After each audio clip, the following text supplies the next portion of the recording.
बदलापूरमध्ये झालेल्या या जनक्षोभावरून आता चांगलंच राजकारण रंगलंय। बदलापूर रेल्वे स्टेशन परिसरात 9 तास करण्यात आलेलं आंदोलन हे राजकीय हेतून प्रेरित असल्याचा आरोप स्वतः मुख्यमंत्र्यांनी केलाय।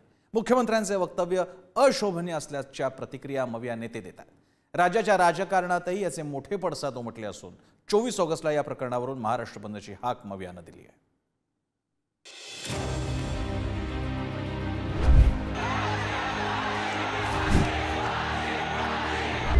बदलापूर रेल्वे स्टेशनवर झालेल्या आंदोलनातून याच पोस्टरवरून वाद निर्माण झालाय। बदलापूरच्या शाळेत 2 चिमुरड्यांवर झालेल्या अत्याचार प्रकरणाचे जोरदार पडसाद हे मंगळवारी उमटले। संबंधित शाळेच्या बाहेर आणि रेल्वे स्टेशन परिसरात आंदोलकांनी 9 तास आंदोलन केले। मात्र हे आंदोलन राजकीय हेतून प्रेरित असल्याचा आरोप हा खुद्द मुख्यमंत्र्यांनी केला। बदलापुरातील आंदोलक हे मोजक्या संख्येने होते, मात्र बाहेरून गाड्या भरभरून आणण्यात आल्याचा आरोपही त्यांनी केला। तर मुख्यमंत्र्यांचं हे विधान अशोभनीय असल्याची टीका महाविकास आघाडी नेत्यांनी केली। हे जे कालचं जे आंदोलन होतं हे पॉलिटिकल मोटिवेटेड होतं असं माझं म्हणणं आहे। कारण इतक्या फटाफट कधी आंदोलन जेव्हा होतं ते स्थानिक लोक असतात, तिथे स्थानिक लोक हाताच्या बोटावर मोजण्या इतके होते आणि इतर ठिकाणून गाड्या भरून भरून त्या ठिकाणी आंदोलनकर्ते आले होते। हे सरकार कायदा सुव्यवस्था राखण्यात अपयशी ठरलाय। या सरकारला मुख्यमंत्र्यांच्या जिल्ह्यात घटनांमध्ये वाढ झाली। 7 महिन्यामध्ये 57% गुन्हेगारी वाढली। मोठ्या प्रमाणात महिलांचं शोषण, बलात्कार वाढले। मुली सुरक्षित नाही, म्हणून हे राज्य आता हे चालवण्यामध्ये सक्षम नाही, हे लायक नाही, म्हणून मुख्यमंत्र्यांनी आणि गृहमंत्र्यांनी राजीनामा द्यावा।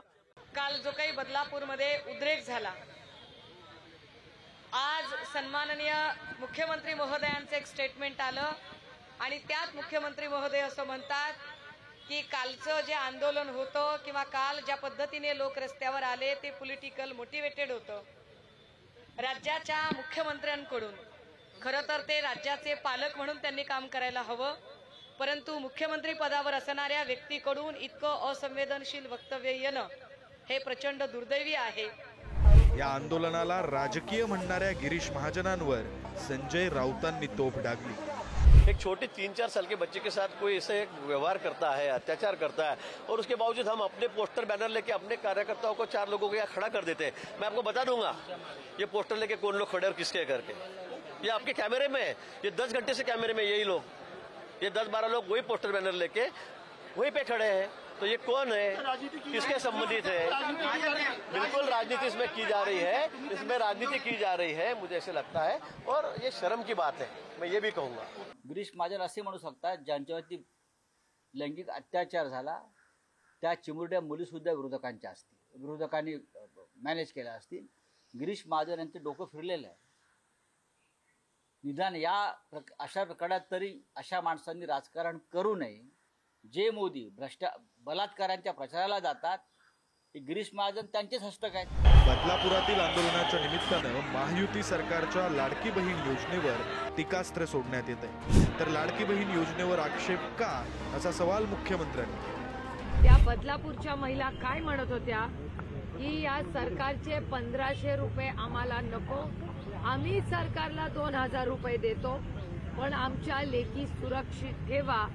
हे कालची भूमिका अनेक महिलांची व्यथा, दुःख हे आपण सगळ्या माध्यमांमुळे संपूर्ण महाराष्ट्रात नाही देशात पोचलेलं आहे। आज महिला सुरक्षितता आणि नागरिक सुरक्षितता हे अतिशय गंभीर विषय झालेले आहेत। त्यामध्ये त्यांना हे जे आले होते ते लेक लाडकी मुख्यमंत्री माझी लाडकी बहीण योजना हे बोर्ड घेऊन आले होते। असे काय कुठे आंदोलन असतात का?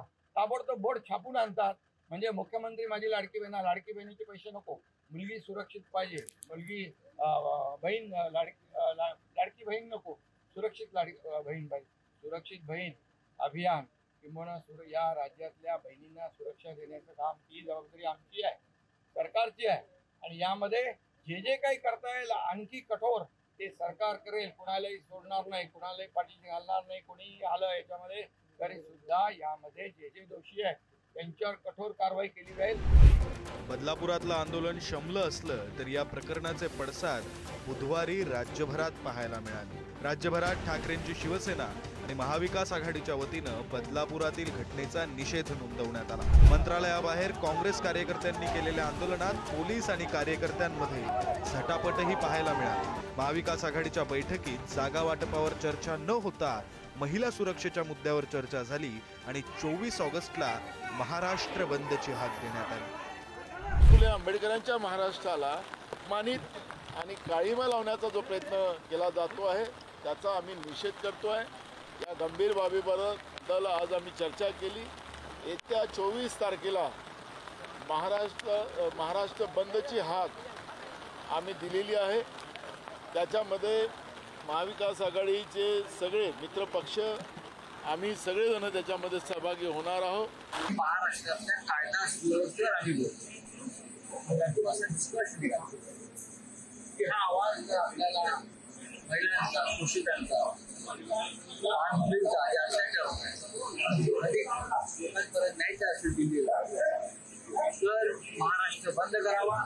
एक दिवस 24 तारखेला महाविकास आघाडीतर्फे महाराष्ट्र बंदची आम्ही हाक दिला. बदलापूर अत्याचाराचा मुद्दा राज्यव्यापी करण्याचा महाविकास आघाडी नेत्यांचा निर्धार दिसतो. विरोधी पक्षनेते अंबादास दानवेंनी पोलीस महासंचालक रश्मी शुक्ला यांची भेट घेत या प्रकरणाची गंभीर दखल घेण्याची मागणी केली. तर विरोधक जाणीवपूर्वक या मुद्द्याचं राजकारण करत असल्याचं शिंदेंच्या शिवसेनेचं म्हणणं आहे. सरकार उघड्या डोळ्यानं बघतंय. सरकारमध्ये हिंमत राहिली नाही, ताकद राहिलेली नाही. म्हणून किमान प्रशासनाने या सगळ्या विषयात दखल घ्यावी. बदलापूरच्या घटनेमध्ये जे पोलीस अधिकारी आहेत, मग ठाण्याचे पोलीस आयुक्तपासून तर बदलापूरचे सिनियर PI पर्यंत कारवाया झाल्या पाहिजे. आणि ठिकठिकाणी अशा घटना घडत असताना पोलिसांनी ॲग्रेसिव्हली कित्येक ठिकाणी तक्रारी घेतल्या जात नाही. 10-10 तास, 12-12 तास. या सगळ्या विषयात पोलीस दल आत्ताचं कुचकामी ठरलेलं आहे. की अशा घटनेमध्ये राजकारण इन्व्हॉल्व करू नका. परंतु काही लोकांना असं वाटायला लागलं की ही आम्हाला सुवर्ण संधी आली की काय. या त्यांच्यासाठी सांगतोय की प्रत्येक गोष्टीमध्ये राजकारण आणून मग ती ठरलेली वाक्य, मग गृहमंत्र्यांनी राजीनामा द्यावा, मग यांनी असं करावं, त्यांनी तसं करावं. अरे घटनेचं गांभीर्य लक्षात घ्या. लाडक्या बहिणींसाठी राज्यभरात जनसन्मान यात्रा काढणाऱ्या अजित पवारांनी या प्रकरणात आरोपीला फाशीची शिक्षा देण्याची मागणी केली. अशा प्रकारच्या घटना घडतात आणि तशा घटना कानावर आल्यानंतर आम्हालाही वाटतं की ते लगेच सिद्ध झालं करून लगेच त्याचा तपास करून असल्यांना तर फाशीची शिक्षा दिली पाहिजे. असा दरारा निर्माण झाला पाहिजे की परत कुणाचं धाडस देखील होता कामा नये. इतकं वाईट वाटतं कारण प्रत्येक तुमच्या माझ्या घरामध्ये देखील मुली आहेत, बहिणी आहेत, माता आहेत. तर मनसे अध्यक्ष राज ठाकरेंनीही या निमित्तानं लाडक्या बहीण योजनेला लक्ष्य केलंय. राज ठाकरेंची टीका. आज सरकार लाडकी बहीण योजनेच्या द्वारे स्वतःचं कौतुक करून घेण्यात मग्न आहे. पण जर तुमची बहीण खरंच लाडकी असेल तर तिच्यावर अशी वेळ येऊ नये आणि दुर्दैवानं आलीच तर तिला न्याय मिळेल हे पाहणं हे पहिलं कर्तव्य नाही का.